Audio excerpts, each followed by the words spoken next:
The screenshot the intern sent was like a needle, puncturing my last pretense.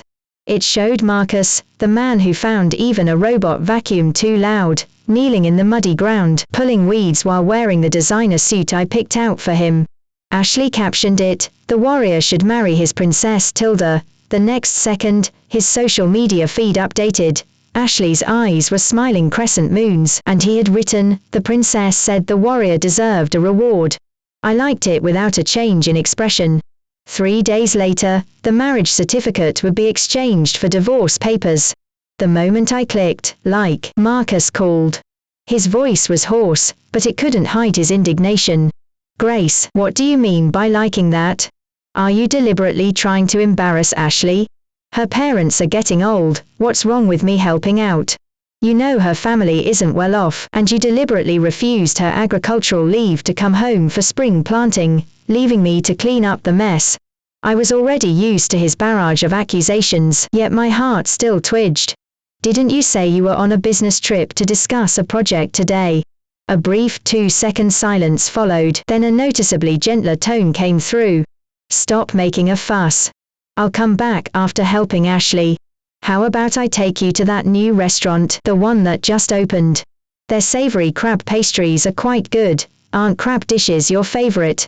That restaurant had only been open for half a month, and he hadn't had any business dealings there. How would he know what was good? Besides, I lowered my brows and said softly, "You are mistaken, Mr. Marcus. I'm allergic to crabs." Afraid he'd accuse me of being unreasonable again, I wanted to say it wasn't necessary. Because in 3 days, once the procedures were complete, we would be nothing to each other. But then, a faint sob came from his end, a tiny sound. "I'm so sorry, Grace, I shouldn't have told CEO Marcus about this. I'll just borrow money and hire someone." "No, you only earn so little in a month, don't waste money. Helping her is my choice, don't make it hard for Ashley." One sentence, 2 completely different attitudes, the gentleness of a soft breeze, and an unconcealed disgust. He was subtly hinting at my previous rejection of Ashley's request for a full-time position with no performance to speak of and a habit of causing trouble. I didn't believe such a person could benefit the company. He displayed blatant favoritism. Without even considering me, his nominal wife. "I think you've been in the city too long, you've forgotten your own identity. You came from a rural background yourself, so why are you making things difficult for others?" I opened my mouth to deny it, but the phone call was mercilessly cut off. Looking at the darkened screen, I gave a self-deprecating smile. So, he still remembered I was from the countryside. Yet, in 5 years of marriage, he had never once visited my family farm. He probably saw a hoe for the first time in his life that day. I put down my phone and continued, reviewing documents. My hands, however, were unconsciously trembling. Soon after, my phone buzzed with notifications, followed by cheers from outside. I frowned and opened it. A prominent pinned message immediately caught my eye. "Starting today, every employee with a rural household registration can enjoy 3 days of agricultural leave." The group chat exploded as everyone praised the CEO for being wise and generous. Unlike someone who abused their power, doing their best to inconvenience others with the slightest bit of authority. The implication was clear. Some sweet talkers even started calling Ashley the CEO's wife. Yet, through all this, Marcus remained silent, allowing others to attack me. Ashley arrived late and spent a long time explaining herself under that CEO's wife message. It didn't seem like a clarification as much as a thinly veiled boast. "Everyone, please don't guess wildly. Assistant is very kind to me. It's just that I'm too clumsy and couldn't handle my life and work well, which is why I made CEO Marcus clean up my mess." As soon as she said this, the group's sentiment shifted even more clearly. Messages praising her for being kind-hearted, currying favor with the two of them, and attacking me flooded the screen, hurting my eyes. But that was fine, it only strengthened my desire to leave. After all, 3 months prior, the divorce agreement personally signed by Marcus had already been sent by me to the county clerk's office, and my resignation letter lay quietly in the drawer. It was a Monday, no different from any other. I still carried a stack of documents for him to sign. The divorce agreement was slipped in among them. I thought he would at least glance at it, but he simply took the documents, his eyes never leaving his phone, hastily signed, and impatiently tossed down the pen. Next time, don't give me so many, my hand hurts from signing. I stood my ground, watching him push the documents aside as if they were trash. He was focused on replying to messages. The tenderness in his eyes was something he hadn't shown me in a long time. Seeing that I hadn't moved, he impatiently clicked his tongue and finally looked up. What are you still doing standing there? Don't you have anything else to do? The heavy stack of documents made my hand ache, and my heart felt sour. The difference between love and no love was immense. One spoke softly through a screen, while the other found me annoying even when I stood right in front of him. Finally, as if remembering something, he called out to me. Oh, and add Ashley to the Northwood project. She's still young, take her under your wing. Okay, I bitterly replied, as if something awful had entered my throat. I lowered my eyes, collected my scattered thoughts, and returned to my documents. When I left work, no one in the company said goodbye to me. Everyone implicitly assumed I had angered the future boss's wife, and would soon be kicked out. The house felt empty. The betrayal of its other owner seemed to have taken away the last bit of warmth. He wouldn't be back for these 3 days. It was a good time for me to pack my things. With a loud crash, the door slammed shut, rebounding violently. I silently watched Marcus stride angrily toward me, letting the blood drip from my fingertips. The glass shattered completely, cutting through the smiling faces in our wedding photo. Grace, how could you stoop so low? You even dared to hire someone to put on a show and lie to me. He grabbed my arm, his grip so strong it felt like he was crushing my bones. I instinctively winced, and the pressure on my arm seemed to lessen so quickly it felt like an illusion. Frustrated, he flung his muddy suit onto the couch, and stared at me, enunciating each word. Don't waste your energy, and don't play your petty games with me. Do you know, Ashley cried when that person, impersonating a county clerk's office employee, talked about the mandatory cooling off period for divorce. She thinks it's her fault that she caused you to misunderstand. She begged me all night to rush back and appease you. He forcefully gripped my chin, seemingly trying to find a trace of panic in my eyes. Grace, don't challenge my bottom line. I nodded obediently, hiding my chilling despair and confusion.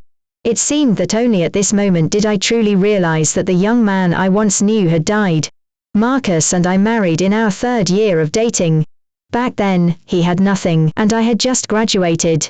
We had nothing, huddled in a moldy basement, planning our future. I don't know where I found the courage, but for the sake of the phrase, love conquers all, we secretly got our marriage certificate without telling anyone. From the moment the seal was stamped, he gripped my hand and smiled at me. Grace, I'll be good to you my whole life. I helped him build from scratch, accompanied him through drinking sessions that led to a stomach ulcer, and slowly propped up the company. For 10 years, we moved in sync, growing together. It felt like we had both love and financial stability. But looking back suddenly, I realized his face had been sculpted by time into an unfamiliar likeness, no longer the loving young man I knew. The boy who, red-eyed, hugged me because we couldn't pay the electricity bill. He had started hugging other girls' waists. Everything, absolutely everything, was now a betrayal of his past promises. My compliance seemed to please him. A faint smell of smoke reached me. Then, a desperate kiss landed on my neck, almost as if he were bestowing a favor. We've been married for 10 years. It's time to have a child. Mom is anxious for grandchildren. You need to put in some effort. We hadn't been intimate like that since Ashley joined the company. I called and help, but noticed the mud stains on the couch, and I wondered how he had been intimately entangled with Ashley. My throat instantly constricted, like swallowing a sugar-coated poison that I couldn't spit out or swallow down. I don't feel well. I pushed him away reflexively. At that moment, Marcus' face turned incredibly sour. He looked at me, sneered twice, and slammed the door shut without hesitation. The sun rose as usual the next day, but Marcus hadn't returned home all night. I dragged my exhausted body to the company. My dreams were a jumbled mess last night, past and present intertwining into a dense spiderweb that choked me. Perhaps I caught a chill last night. I felt my temperature was high. After hastily swallowing painkillers with cold water, I was called to a meeting. Only the last seat remained. Ashley sat in the first seat on the left, smiling at me apologetically yet triumphantly. "I'm so sorry, Grace," CEO Marcus insisted I sit here. My mind was a blur, and my stomach felt like it was burning, scalding me. I waved my hand, unwilling to speak. Seeing my uncooperative state, Marcus' expression hardened a few shades. He didn't give me any face in front of everyone. "Grace, what is that attitude? Ashley is kindly explaining to you." I didn't want to hear him defending another woman, nor did I want to be so humiliated. I immediately interrupted him in a hoarse voice. "Mr. Marcus, I have no objection to the seating. I'm not feeling well, so if there's nothing else, I'll leave."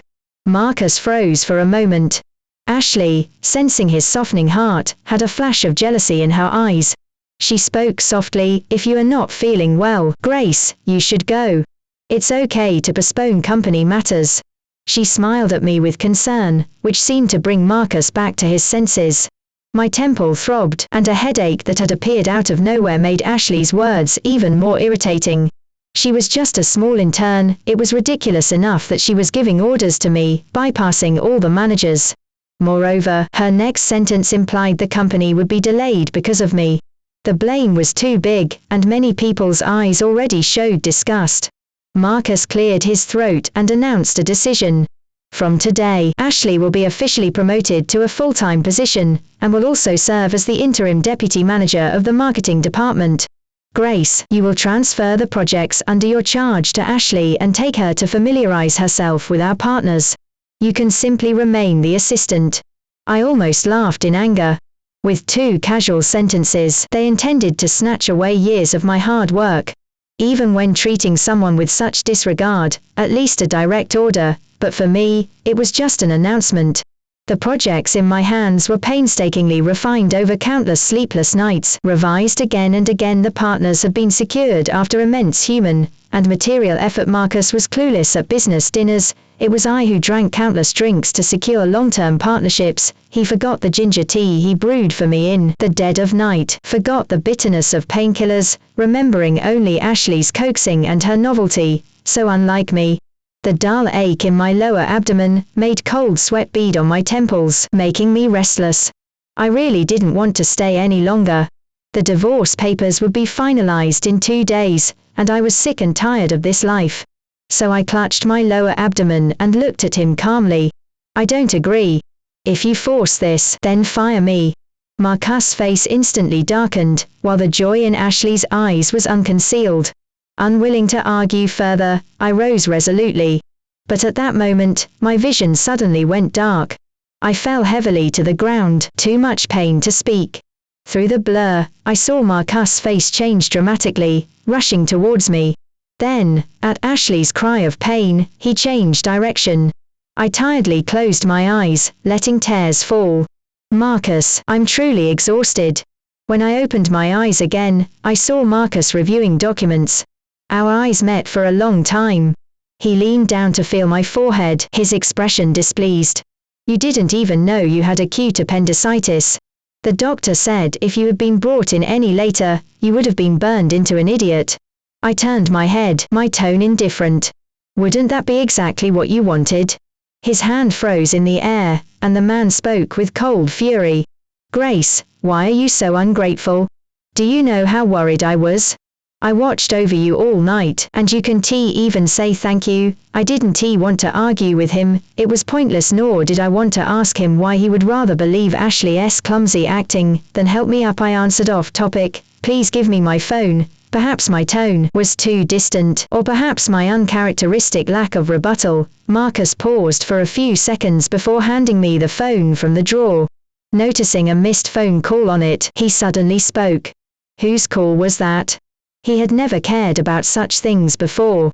I lowered my gaze to hide my impatience, and simply said, "You don't know them." His fist on the side of the bed tightened, and he gritted his teeth. "Grace, how long are you going to keep up with your stubbornness? It's just asking you to transfer some work. Are you really that unwilling to give up power?" In the past, I would have coaxed him while offering him whatever he wanted. But now, I just pointed to the door. If there's nothing else, you can go find her.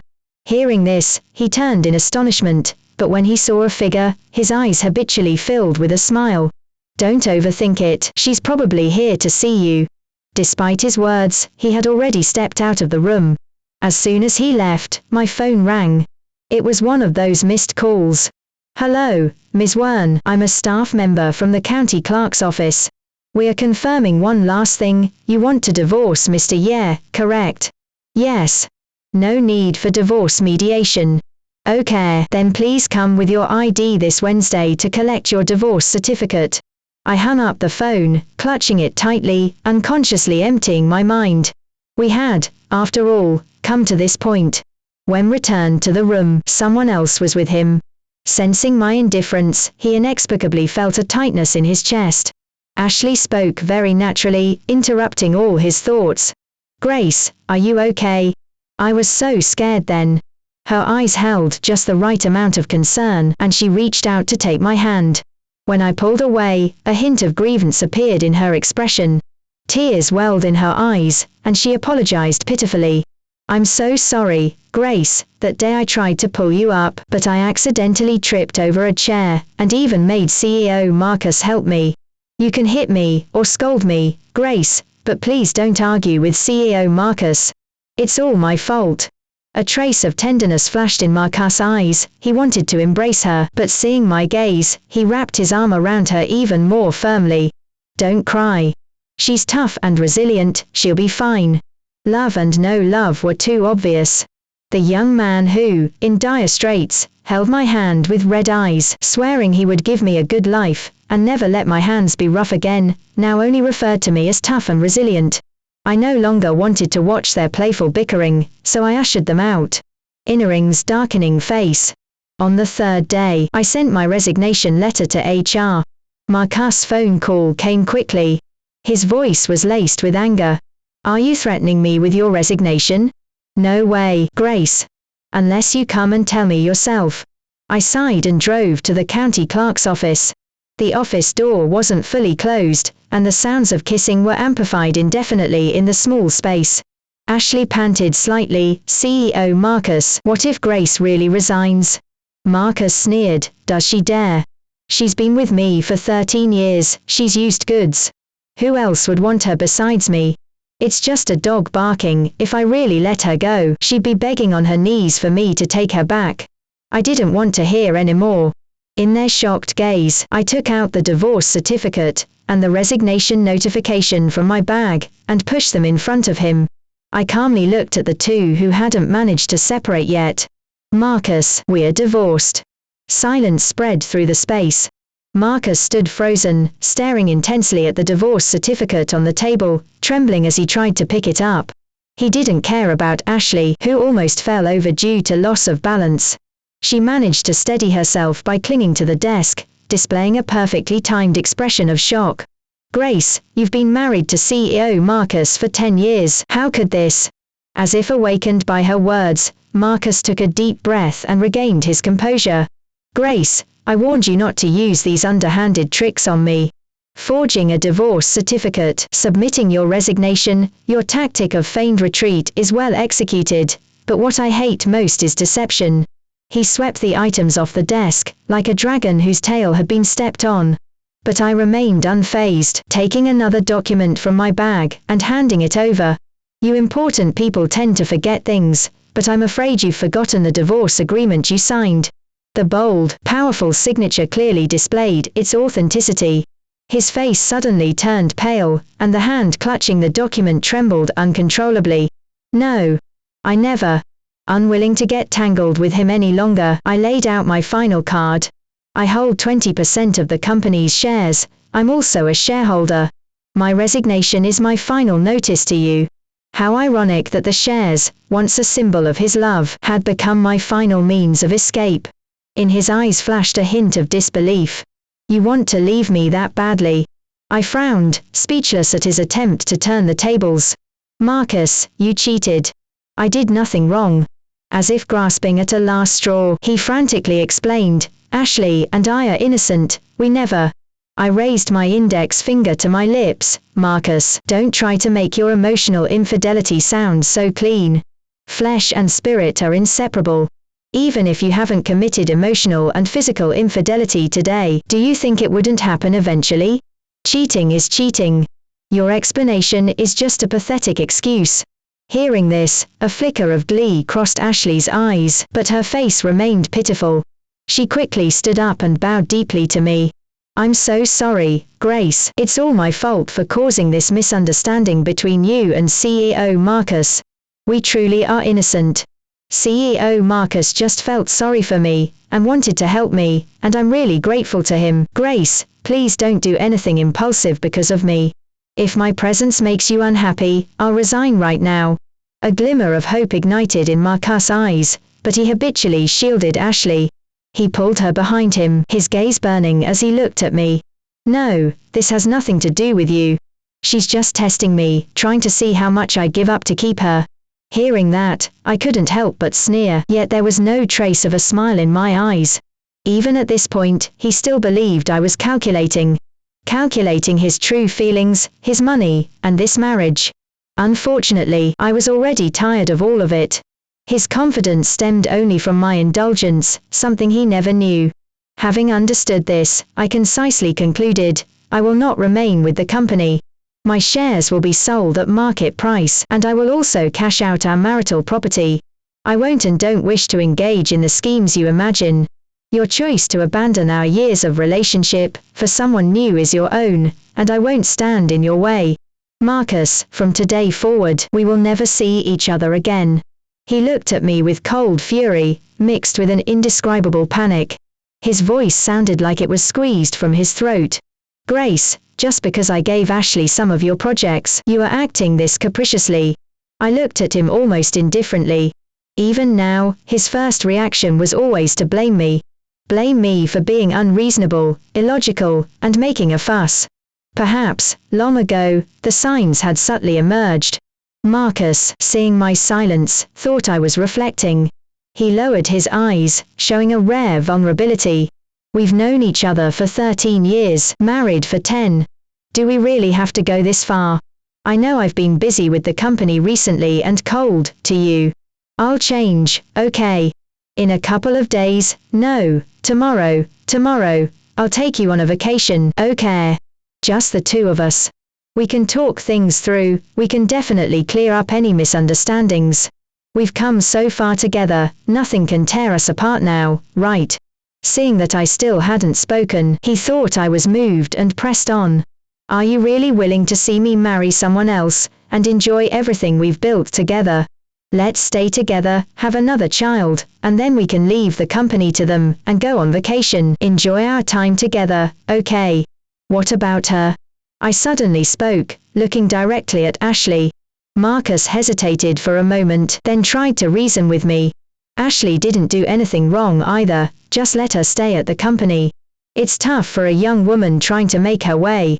No need. I spoke softly, but my tone was resolute. Marcus, I cannot forgive your betrayal, nor can I accept sharing a husband. From the moment you repeatedly broke rules for her, lied to me, constantly favored her and humiliated me, and even you, who had a privileged life and never done manual labor, were willing to work in the fields for her, from that moment on, our conflicts became irreconcilable. Your heart chose someone else. I can no longer feel any love. Even the company, at your subtle hints, targeted me. The double betrayal in love and career, it was a stab to my heart, one that will never heal. I exhaled deeply, even allowing a slight curl of my lips, bringing a curtain down on my 13 years of love. Marcus, let's end it here. At that instant, his eyes were wide with fury, as if he wanted to devour me whole. I felt no fear, turning and leaving without hesitation. Behind me, I heard a heavy thud, mixed with a woman's sobs and pleas. I never looked back. I took nothing from the company, there was no lingering attachment. Stepping out of the office building, I immediately called a few old acquaintances. After selling off the shares and property, I was satisfied with my account balance. I boarded the plane. 10 years ago, for Marcus' entrepreneurial dream, I gave up my dream of opening a flower shop. Back then, he would put his arm around my waist, gesturing grandly towards the moldy walls of our rental apartment. When the company is up and running, I'll buy out the entire ground floor for your flower shop. Here, here, and here. His hand pointed to his heart, and he smiled tenderly. I'll open a flower shop exclusively for you, right here in my heart. But later, we became busier and busier. More and more flowers passed through my hands, but not a single bouquet was for me. I sympathized with his hard work, and willingly devoted myself to the company, secretly acting as his assistant for 10 years. But then Ashley came, and everything changed. He became less and less concerned with the company, leaving everything to me. He, however, threw himself into a love game, seeking new flowers in the muddy ground. At first, I didn't suspect anything, only reminding him not to expand too quickly, that his health was paramount. He nodded hurriedly, rushing off to what he called his project. It wasn't until later, when I overheard their conversation in the break room, that I learned of Marcus' favoritism and indulgence towards her. The social media feed supposedly filled with love was, to me, only visible for a short time. I was like a rat in a gutter, not even worthy of licking up crumbs of happiness. My sympathy only brought indulgence and betrayal. He forgot his vows, forgot me. The dazzling world outside the window was captivating, but I remained in that small rental apartment of years past. The plane landed smoothly at the airport, and the clouds returned to the sky, gently letting me down. I settled in a small town in the south, and opened my own flower shop. Quietly tending to plants and flowers, immersing myself in nature. The people in the town were gentle and natural, and every guest from afar felt like a long-lost friend, bringing familiar conversations. I smoothly integrated, and with the help of my neighbors, became a part of the town. In the months since leaving Marcus, my heart had been more peaceful than ever before. Today, as I was routinely pruning rose bushes, there was a sudden, urgent knocking at the door. The moment I opened it, a familiar figure knelt down. A sharp thorn pricked my palm, drawing tiny drops of blood. "Grace, I've come to take you home." I couldn't be bothered to argue with him, and turned to close the door. But he forcefully held it open against the doorframe. "Grace, I truly regret it. I've been going crazy without you by my side." My movement to close the door paused. "But without you, I'm doing perfectly fine." Seeing that I finally spoke, he hid the pain in his eyes, straightened his kneeling posture, and tried to pull me closer. "I know you are angry, but I just made a mistake that any man would make. Can you forgive me, please? We have so many years of history together, can you really abandon it? Please come home with me, I promise I'll treat you well, and never make another mistake." I lowered my gaze and looked carefully at his face. He had thinned considerably, and the dark circles under his eyes were too deep to conceal. "Go back with you to do what? Continue watching you and Ashley being all lovey-dovey? Continue conceding power?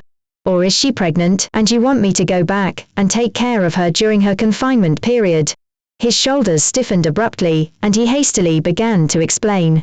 "No, Ashley and I are completely over.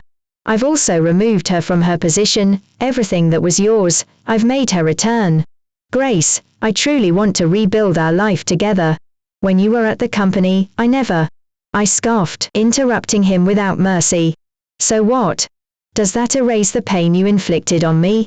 You knew what you were doing was wrong, she wanted to climb to the top, yet you indulged her again and again, watching me yield step by step. You ruined everything. What makes you think I would go back with you?"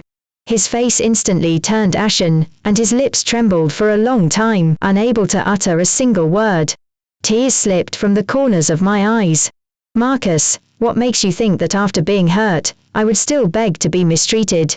My tears fell on Marcus' hand, and he flinched as if burned, pulling his hand away sharply. "It's not like that, I never thought that. Let me explain." But I didn't want to hear any more. "Enough, Marcus. You are no longer the man I loved, and we can't go back to how we used to be. Every word you say now makes me genuinely sick. You never think you are wrong. You know you regret it. You know you weren't careful enough to avoid me finding out. His eyes reddened, and after a long silence, he spoke softly. "I'm sorry." I shook my head. "It's too late." I closed the door, listening as the sounds outside gradually faded. Later, I learned that day was the first time he directly faced malice. Ashley's parents came from the countryside, sitting outside the door, crying and demanding that Marcus take responsibility for their daughter. Marcus tried to bring them into the company to talk things through, but this time, they weren't as warm and simple as before. They sat outside the office building, crying and wailing, accusing Marcus of sleeping with their daughter, promising to marry her, only to trick her into being the mistress, when he already had a wife at home. Now their daughter was pregnant, and Marcus was turning his back on them, trying to get something for nothing. No matter how Marcus explained that they hadn't been intimate, no one believed him. The whispers of the surrounding people made it hard for him to even lift his head, and Ashley's father even took the opportunity to snatch his phone. He wanted to call the police, but he had no proof. Just as he managed to appease them at a great cost, the board of directors began to challenge him. Without my support, the company quickly declined. The company fell into chaos, with no clear instructions or tasks. Everyone was busy with internal power struggles, business couldn't proceed, and projects stagnated. Ashley's projects also started having more and more problems, and Marcus was overwhelmed. Normally, I handled all these things, and he only needed to sign and make final decisions. He tried to apply the methods he used on me to other employees, but no one bought it. The board of directors was profit-driven. After I sold my 20% shares, Marcus only had 31%, no longer able to dominate or control the narrative. The board issued a challenge: if things continued this way, they would consider replacing the CEO. With no other options, he had no choice but to push through and track my whereabouts, praying I would forgive him, and continue to be a pawn. But he had forgotten that I was no longer the old Grace, stuck in the past. The past was like smoke, I refused to repeat it. The day he left the town, I hired a shop assistant. On some bright days, I would travel to experience new things. The sunrise over a sea of clouds, the rolling waves of the ocean, I saw countless sights I had never witnessed before. Watching the eagle repeatedly strike the cliff to shed its feathers, my heart felt clear and pure.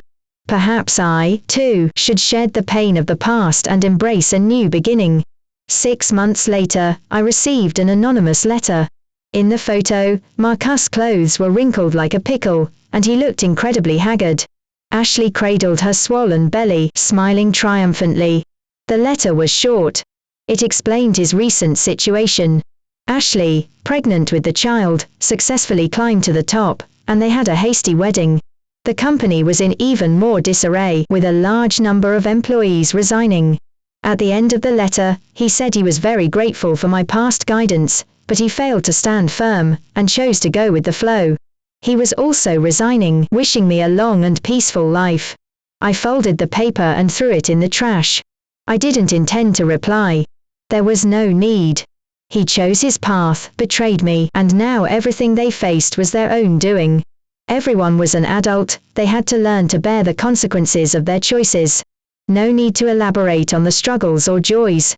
I had already foreseen Marcus' ending, just waiting for time to confirm it. His initial interest in Ashley was merely a fleeting infatuation with her innocence. But he forgot that those who manage to climb to the top are never naive. 6 months later, I received a strange phone call at my shop. The caller identified himself as the company's lawyer, acting on someone's behalf. "Ms. Meng, the company is in trouble, and CEO Marcus is also doing very poorly. He wants to know if you are willing to come back." I firmly refused. He sighed knowingly. He continued, "CEO Marcus said he hopes you'll change your mind, after hearing about his experience. Ashley was never a kind-hearted person. After successfully climbing to the top by using her child, she engaged in frequent covert operations. In just half a year, the company was practically emptied, leaving only an empty shell. Marcus was in a daze, drinking heavily at home every day, and suddenly had no one left to support him. Just as Ashley's scheme was about to succeed, an accident occurred. While giving triumphant instructions in high heels, she tripped, spraining her ankle and going into premature labor. The baby was 8 months old, the timing was wrong, and so was the DNA. Only then did Marcus realize he had truly believed Ashley's lies about her drugging him, and a wild night. That child was her bastard child with someone else. I lowered my brows, my mind at peace. This period of nurturing myself, body and soul, was evident at this moment.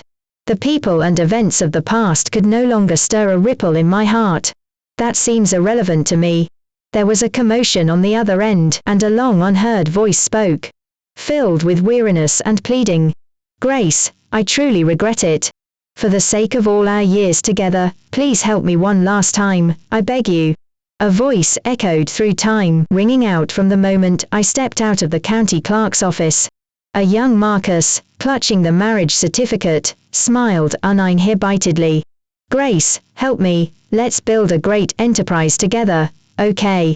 I nodded then. But at this moment, a young woman's voice came from the other end.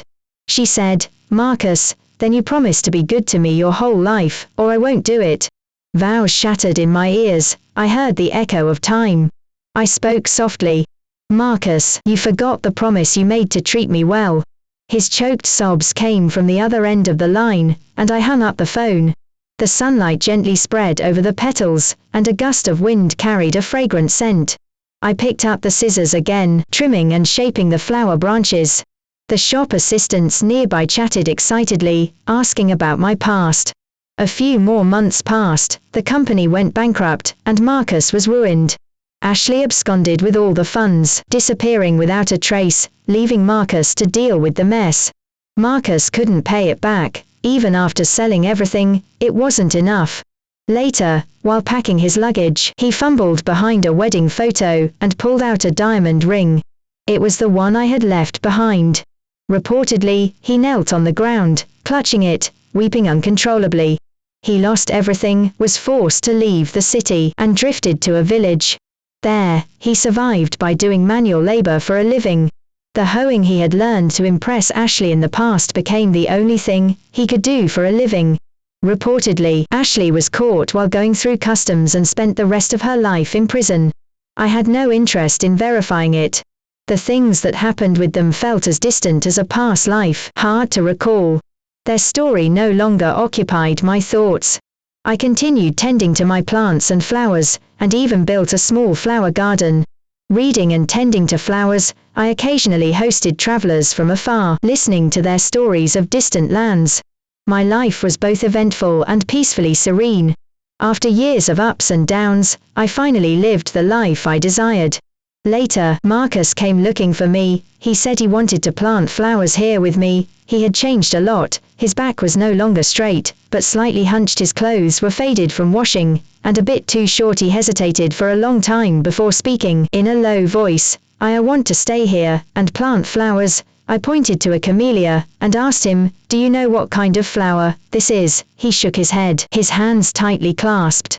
He didn't recognize 3 consecutive plants. I offered a faint smile, and handed him a paper cup of water.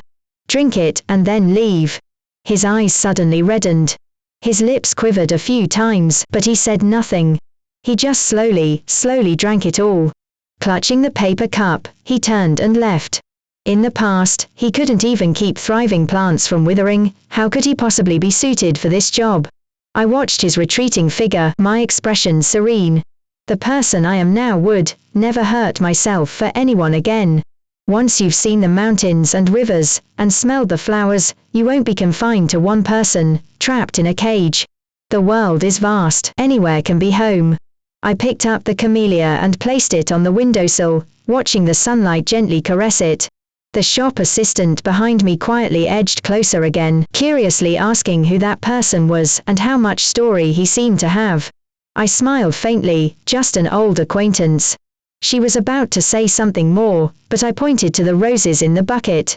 The young woman's face instantly fell, and she went to trim the flowers, looking back over her shoulder repeatedly.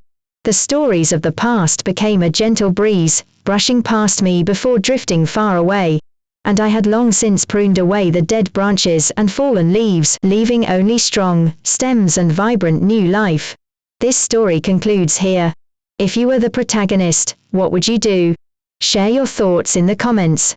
Subscribe to this channel for daily updates.